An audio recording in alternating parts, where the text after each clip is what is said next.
रामायण।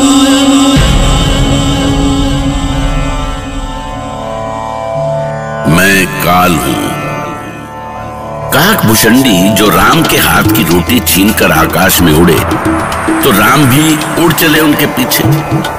नन्हे से राम ने तीनों लोकों में काकभूषणी का पीछा किया। आखिरकार काकभूषणी उड़ते उड़ते हार गया। तब राम ने उन्हें अपने श्री हरि रूप के दर्शन दिए और काक नतमस्तक हो गए।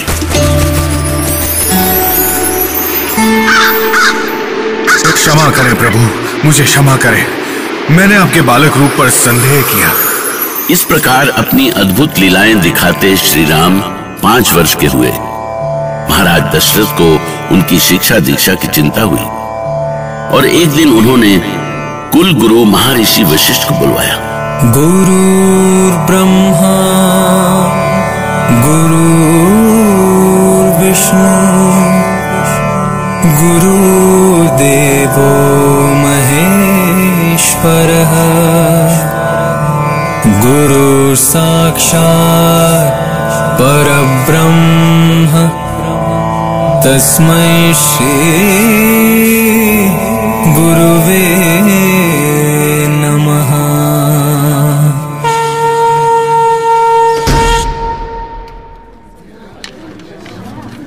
प्रणाम गुरुदेव, पधारिए। आपके आगमन से हम धन्य हुए। कहिए महाराज दशरथ, हमें किस विशेष कार्य से बुलाया? हमारे चारों पुत्र बड़े हो रहे हैं गुरुदेव। तो आप कुमारों की शिक्षा दीक्षा के लिए चिंतित हैं महाराज? आपके होते चिंता कैसी गुरुदेव, बस अब आप चारों कुमारों की शिक्षा आरंभ करें। अवश्य महाराज, मैं तो आपसे कहने ही वाला था कि अब कुमार शिक्षा के योग्य हो गए हैं। लीजिए, राम तो आ भी गए। पिताश्री, पिताश्री, ये देखिए पिताश्री, ये है मेरा धनुष। हाँ, बहुत सुंदर। देखा गुरुदेव, कौशल्या प्रिय राम अभी से धनुष धारण करने लगे। उधर देखिए महाराज, राम के साथ दूसरे भाई भी धनुष लिए चले आ रहे हैं। लगता है जैसा राम करते हैं उन्हें देखकर दूसरे भाई भी वैसा ही करते हैं। आपने सच कहा गुरुदेव, राम में ही इनके प्राण बसते हैं। देखिए पिताश्री, मेरा धनुष कितना अच्छा है ना? नहीं लक्ष्मण, मेरा अच्छा है। देखिए पिताश्री, सबसे अच्छा मेरा है भरत भैया, ये देखिए। शत्रुघ्न, तुम तो धनुष पर प्रत्यंचा चढ़ाना भी सीख गए। तो अब तुम सबको धनुष चलाना भी सीखना होगा। गुरुदेव कल से ही तुम सबको अस्त्र शस्त्र की आरंभिक शिक्षा देना शुरू करेंगे। आओ चारों भाई, गुरुदेव का आशीर्वाद लो। प्रणाम गुरुदेव। जय हो, जय हो, तुम सबों की जय हो। अब हम कल से तुम चारों को शिक्षा देना आरंभ करेंगे। अवश्य गुरुदेव।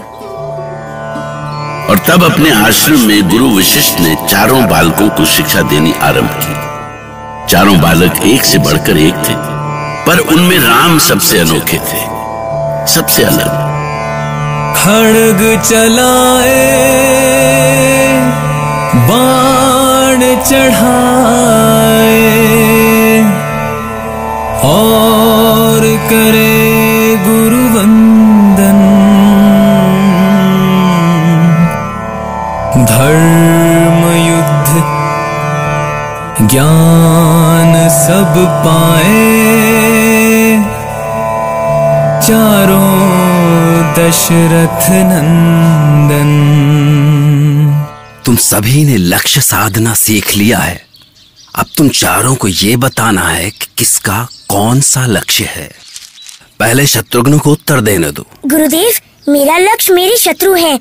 मैं अपने सारे शत्रुओं को मार डालूंगा। ठीक है, ठीक है।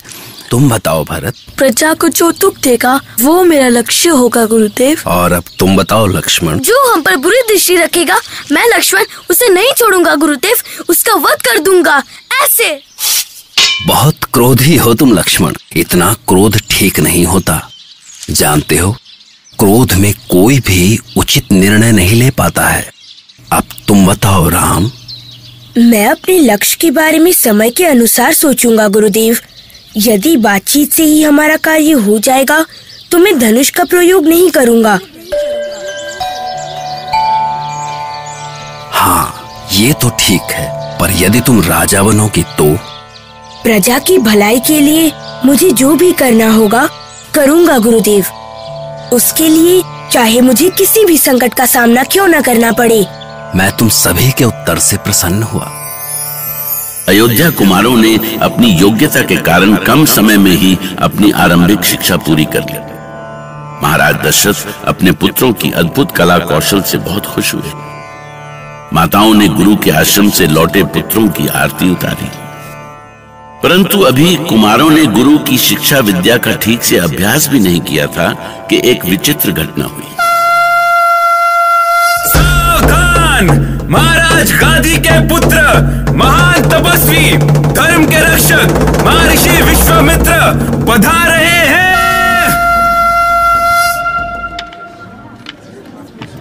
अयोध्या नरेश महाराज दशरथ की जय हो। पधारिए महर्षि, आप बड़े शुभ समय पर आए हैं।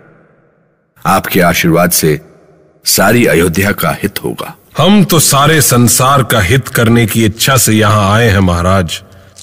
आपके कुमार की अद्भुत योग्यता किसी से छुपी नहीं है। उन पर आप जैसे ऋषियों की कृपा जो है ऋषिवर। कहिए, हम आपकी क्या सेवा कर सकते हैं? सेवा के पूर्व हम आपसे वचन लेना चाहते हैं महाराज। कैसा वचन महर्षि? आप जैसे महर्षियों की सेवा में ही ये सूर्यवंशी दशरथ अपने प्राण भी दे सकता है। और ईश्वर की कृपा से अयोध्या राज के पास धन वैभव की कोई कमी नहीं है। धन वैभव की बातें करके हमें लज्जित ना करें महाराज। हम ऋषियों के लिए धन संपत्ति का क्या मोल। फिर आप क्या चाहते हैं महर्षि? आप वचन दें कि आप मेरी इच्छा को ना नहीं करेंगे। ठीक है, मैं वचन देता हूं। तो सुनिए महाराज, हमें अपने यज्ञ की रक्षा के लिए आपके पुत्र राम और लक्ष्मण दोनों चाहिए महाराज। नहीं महर्षि, नहीं, नहीं, नहीं। दशरथ से राम मांग लेना उनके प्राण मांग लेने से कम नहीं था। उनके तो प्राण ही राम में बसते थे।